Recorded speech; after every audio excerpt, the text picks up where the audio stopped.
یو منټ دی ویډیو ته ورکړئ نو ان شاء الله ډېره غټه فایده به ستاسو وشي. د مونځ صحیح الفاظ او دارنګې هغه الفاظ چې زمونږ عام رونه وایي خو غلطې وایي هغه درخوایم د اصلاح په نیت باندې. هسې نه چې د قیامت په ورځ باندې بنده الله ته پیش شي او الله رب العالمین ورته وایي چې یو مونځ دې هم ماته نه دی قبول ولې چې هغه تلفظ یې غلط و.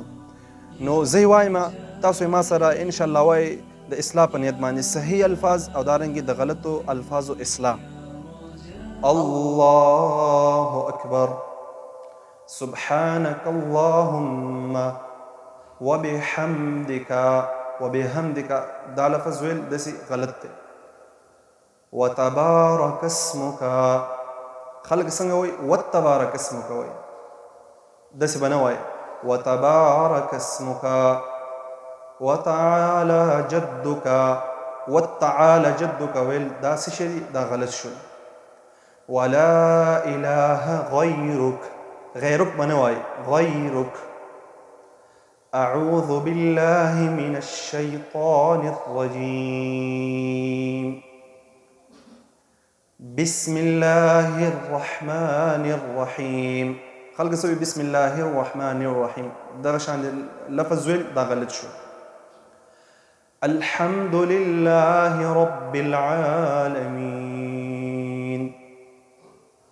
الرحمن الرحيم مالك يوم الدين إياك نعبد وإياك نستعين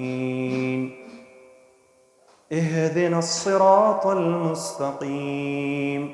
خلق سنغوي واهدنا صراط المستقيم نا اهدنا الصراط المستقيم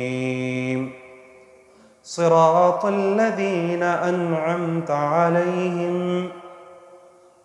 أنعمت بنوي أنعمت عليهم غير المغضوب عليهم ولا الضالين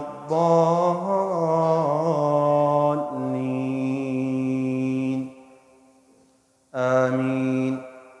بیا به دې ځکه بسم الله چې کوم یو صورت وایي خو زموږ عام مسلمانانو ته دا صورت اخلاص یاد دی. بسم الله الرحمن الرحيم قل كل بنوي وركوت كاف بنوي قل هو الله أحد الله الصمد لم يلد ولم يولد ولم يكن له كفوا أحد الله أكبر. بیا به رکوع ته لاړ شي. سبحان ربي العظيم. خلق څنګه وایي سبحان ربي العظيم وایي یو ربيل وایي ربيل دا با باندې شد دی ربي العظيم غلط دی. سبحان ربي العظيم. بیا د هغې نه بعد سمع الله لمن حمدا. خلق څنګه وایي سمع الله وایي دا یا ورسره وایي نه ډېر امامان هم تاسو دا ګورئ چې هغه وایي سمع الله یا خو نه دا عین دی. سمع الله لمن حمدا ربنا ولك الحمد الله أكبر. سبحان ربي الأعلى. خلق څنګه وایي سبحان ربي الأعلى نا سبحان ربي الأعلى. دا غینه بعد بالتحيات الله أكبر. التحيات لله والصلوات والطيبات بنواي والطيبات. السلام عليك أيها النبي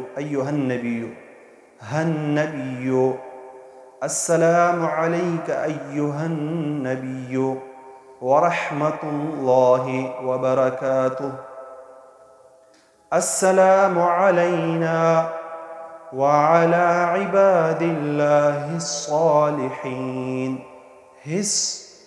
صالحين بنوي الصالحين أشهد أن لا إله إلا الله وأشهد أن محمدا عبده ورسوله اللهم صل على محمد وعلى آل محمد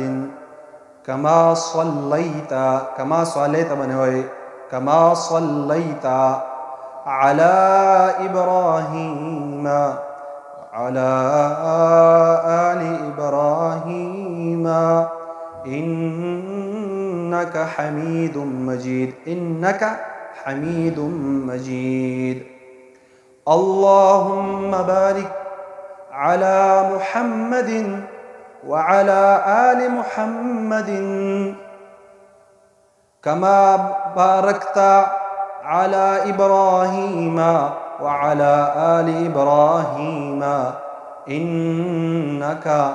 إنك حميد مجيد اللهم ربنا آتنا في الدنيا حسنة وفي الآخرة خلق سوي وهي حسنة وفي الآخرة حسنة وقنا عذاب النار وقنا عذاب النار السلام عليكم ورحمة الله دي وجهنا د یو زبر زیر د وجهنا هغه معنی بالکل غلط شي لکه انعمت او انعمت نعوذ بالله انعمت چشي یعنی ما انعام کړی دی او قل هو الله احد اے پیغمبر ورته وایا او کل چشي معنی نعوذ بالله اخرى څومره لکه دغه راځي نو دې د وجه نه که چا د مونځ الفاظ غلطي دا مونځ د الله رب العالمین په دربار کې نه دی قبول دا به اصلاح کوي موږ د هر یو خبر اصلاح کو دا په تاسو باندې فرض ده په هر مسلمان نور باندې دا فرض ده چې د مونځ صحیح الفاظ زده کړي